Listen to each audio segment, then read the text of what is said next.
আসসালামু আলাইকুম। National agro Bangla YouTube চ্যানেলে ও ফেসবুক পেজে সবাইকে স্বাগত জানাচ্ছি আরও একটি নতুন ভিডিওতে।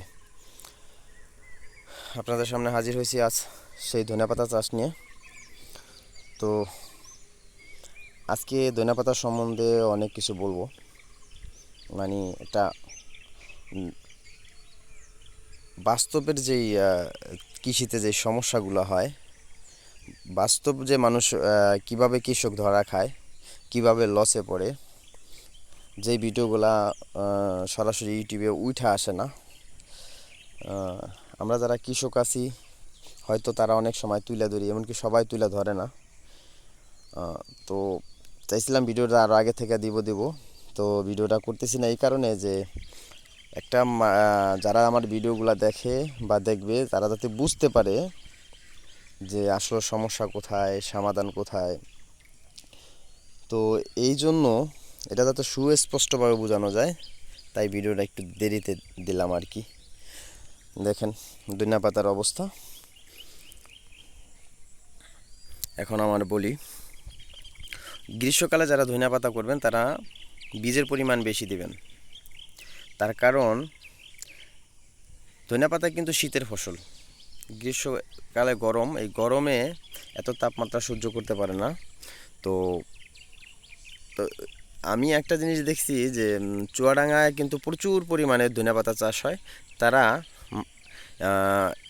এখানে খড় ব্যবহার করে, পাতলা করে বীজ বোনার পরে খড় ব্যবহার করে। যেহেতু আমার খড়ের আমার কাছে ছিল না বা ম্যানেজ করতে পারি নাই, এই জন্য আমি এভাবেই করি।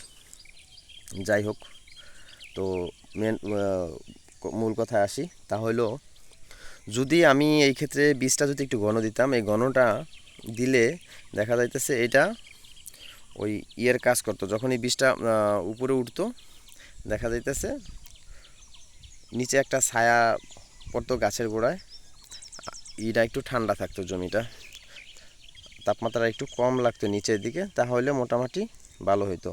কারণ এর আগে আমি যে করছি শীতের সময় আমার বীজের পরিমাণ একটু বেশি পড়াতে ঘন হয়ে গেছিলো।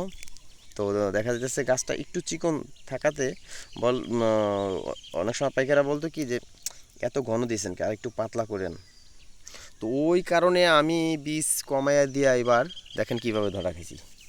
এই যে দেখেন, দেখাই যদি, এইদিকে দেখেন পাতার অবস্থা, এই যে, কারণ এখানে পাতলা, তাপমাত্রা বেশি হওয়ার কারণে এখানে কিন্তু হয় নাই। দেখেন আবার ঘন যে জায়গায়, আমি এই জায়গায় যদি একটু নিয়ে যাই, যে এই যে ঘন, দেখেন পাতার অবস্থা, এখানে কিন্তু মোটামুটি পাতা ভালো।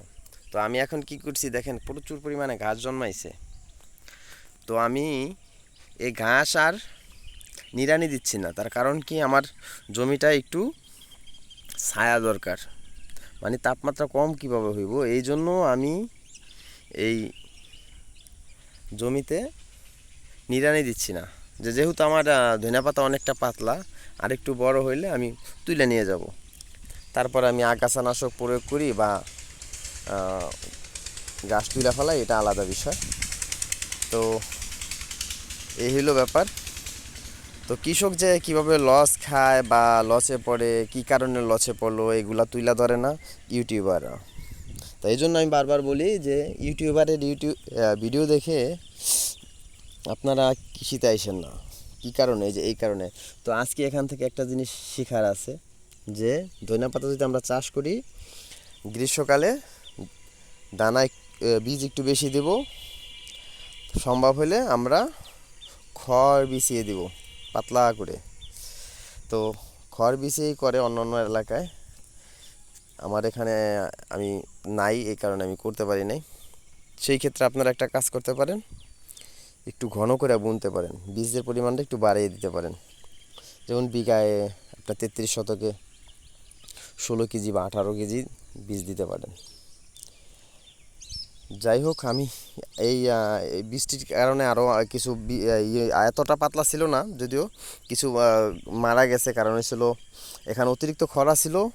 তারপরে যখন বৃষ্টি শুরু হয়েছে ওই দিন আমি পানি দিয়েছিলাম, পরের দিনেই বৃষ্টি, এভাবে দুইবার হওয়াতে অনেক মারা গেছে আমার ধনিয়া পাতা, গাছে গোড়া পচন লেগে নষ্ট হয়ে গেছে। আবার আমি যদি আরেকটা বিষয় দেখাই আপনাদের, যে এই দেখেন একই দিনে কিন্তু বপন করা, এই যে এইদিকে একটা ছায়া, মানে এদিকে গাছের নিচে দেখেন একই দিনে বপন করা, এই দেখেন এটা পাতা অবস্থা দেখেন বড় হয়ে গেছে, কিন্তু ওইটা কিন্তু তা হয় নাই। দেখেন এখানেও ঘাস আছে, আমি এই একটা কারণে নিড়ানিও দেই নাই, কোনো আগাছানাশকও প্রয়োগ করি না, যদিও আগাছানাশক এই যে এইগুলা যেমন যাবে না, যদি আগাছানাশক দিই আমি এই ঘাসগুলা চলে যাবে। তো যাই হোক, তো আপনারা যারাই করবেন একটু বুঝে শুনে কৃষি করবেন। কৃষি যেমনই লাভ আছে তেমনই লস আছে, অথচ দেখবেন ভিডিওতে কি বলে, কৃষির মতো বেনিফিট, কৃষির মতো প্রফিট কোনো কিছুতে নাই, খুব অল্প সময়ে প্রফিট করা যায়। ভাই খুব অল্প সময় যেটা করা যায় ওটা খুব অল্প সময় লসও হয় ভাই।